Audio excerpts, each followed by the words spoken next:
All right, folks, Jay Powell is a lame duck, and that's the subject of the riff. Once again, the consumer price index fooled the so-called experts, came in much tamer than expected. And once again, the tariff inflation, tariff derangement crowd has been proven wrong. And once again, it's high time the too late Powell Fed should be cutting their target rate. Fed Governor Chris Waller suggested 150 basis points lower rates. I think that could be just about right. And in the middle of all this, as Jerry reported, stocks continue booming and hitting new records. So take a quick look at the numbers. Over the past 6 months, while Mr. Trump has been president, the CPI has increased only 1.9% annually. The so-called core rate, ex-food and energy, 2.4%.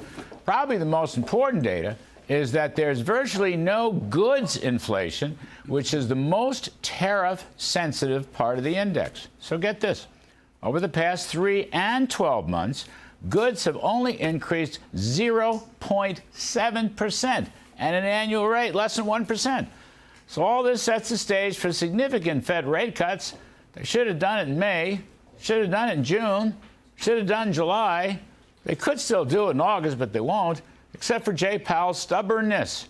Now, CEA Chair Steve Myron, I want to get that right, Steve Myron, he's moving to the Fed. Hopefully he'll make it next month. And frankly, that makes Jay Powell a lame duck. The whole center of gravity changes with Professor Myron, and if Powell doesn't endorse major rate cuts, he will have a massive revolt on his hands. A policy revolt, by the way, from both Trump and non-Trump appointees. Powell's already jeopardized Fed independence with his erratic behavior.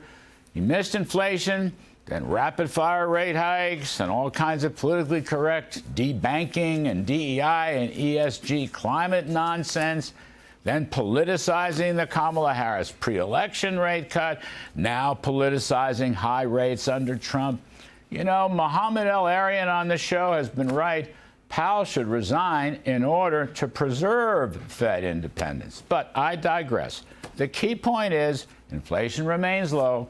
This sets the stage for an easier Fed, and an entirely new group will be taking over before long. Can't come soon enough for my taste, and that is the riff.